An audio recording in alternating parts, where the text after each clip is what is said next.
U.S. sources, Turkey, this is the new trend now. Don't call it Turkey. You must call it Turkey. It's Turkey. Turkey may intervene militarily in Syria. Oh, wow. Look what it says here. It was claimed that Turkey, which had warned that terrorism will not be tolerated in Syria before the overthrow of Bashar al-Assad on Sunday, December 8th, would conduct an operation against Syrian Democratic Forces, the Kurds, positions in the northeast of the country. The Wall Street Journal reported, citing U.S. officials, that Ankara's preparations for a large-scale operation were greeted with concern. So the Turks are preparing to do a large-scale military operation in Syria. Now they're saying it's to fight the anti-Turkification Kurdish fighters, the SDF. But we all know that military operations, when they are presented, the mission on paper is simply presented as the pretext for something else, the pretext for a greater goal. The greater goal here is to do a military advancement deeper into Syrian territory. They want to take over Syria. That is the goal. And I think the Turks are going to do that under the pretext of fighting terrorism, be it ISIS, be it the Kurds, be it other Islamist terrorists. The Turks are going to use the presence of terrorism as a justification, as a pretext to militarily go deeper into Syria and to ultimately take over the country. So it says here that the report stated that Kobani, where the majority Kurdish population is located, or in the north of Ain al-Arab, as it is known in Syria, Turkish uniformed commandos and artillery units have become more frequent. So people are already saying, listen, we are seeing Turkish commandos in this area of Syria. One of the unnamed U.S. officials claimed that Ankara could soon launch a comprehensive operation in northeastern Syria. Erdogan said, quote, "In this process, the country, Syria, needs to be removed from being a terror nest. The fight against both ISIS and the PKK and their extensions was at the forefront of the issues we discussed in our meeting. Turkey is the only country that has defeated both terrorist organizations on the field, the only NATO ally. We will definitely not allow these organizations to grow." So he's bringing up what? ISIS and the PKK. Again, using the presence of terrorism to justify military operations in the country. Now you're going to say, well, Ted, they want to fight Kurdish terrorists. Okay, fine. They do want to fight Kurdish terrorists, but they also have a greater goal.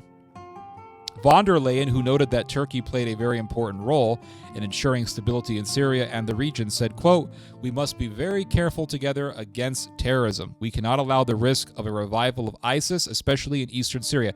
So von der Leyen said this, and it makes you wonder why the Germans went into Syria in the first place. The Germans recently did a diplomatic meeting in Syria to praise al-Qaeda. But you want to know why they were really in Syria? This is the reason. And I said this earlier in the stream. This is the reason.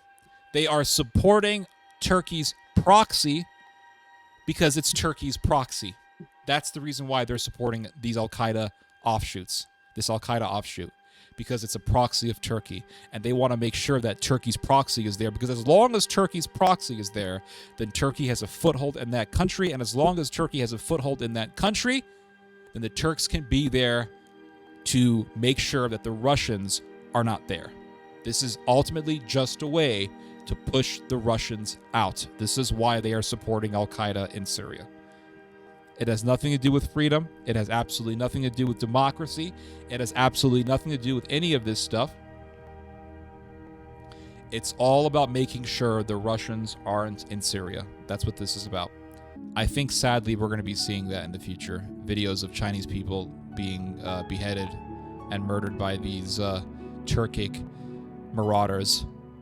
So that's why the Germans and the French had diplomatic meetings with HTS.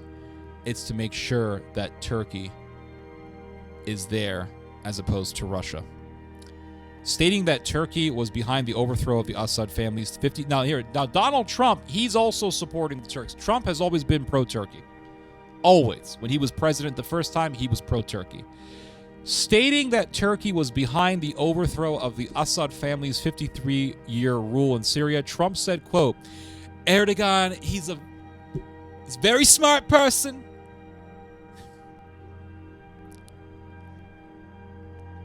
He has wanted for this for thousands of years, and he succeeded.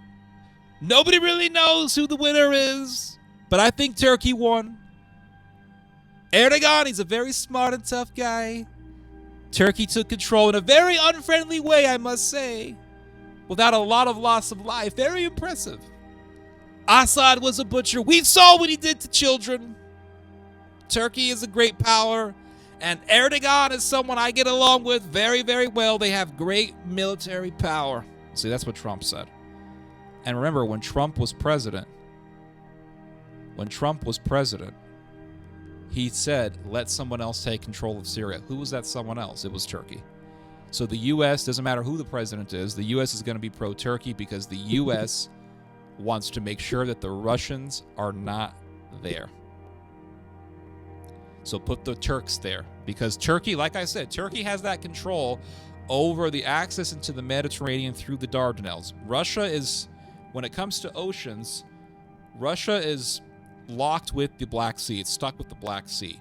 Well, it wants to have access into the Mediterranean from the Black Sea. It can't do that without going through Turkey.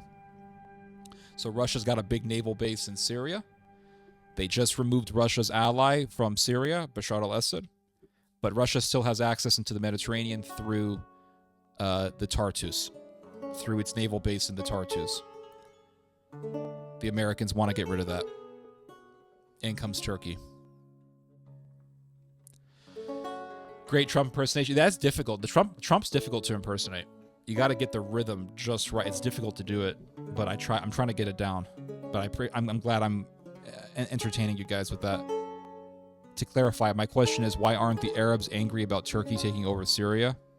Well, if you were listening in the stream earlier, maybe you're new here, but I just read that the Saudi royals are terrified of the fact that Turkey is taking over, and also that Sunni Islamists have taken over Syria, because that would mean that Sunnis in their countries could be inspired by the Syrian revolution to do revolutions against the Saudi governments, the Arab Peninsula governments, I mean.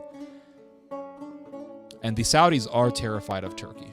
They are. And I've talked about this numerous times. This is not assumption. This is not speculation at all. This is the reality. The reality is that the Arabs are terrified of the rise of Turkey.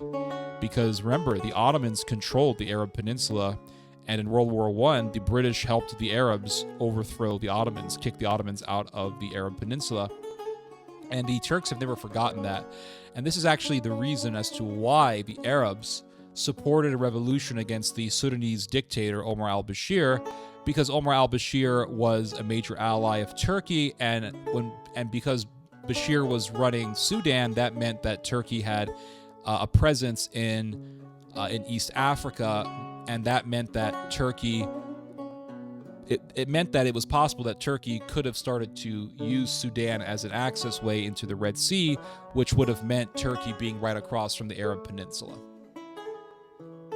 Right across the Red Sea, that means right across from the Arab Peninsula, and that could have meant Turkish access right into the Red Sea, and from the Red Sea right into Saudi Arabia. Turkey right now has a presence in East Africa. It's been working with the Ethiopians and the Somalians.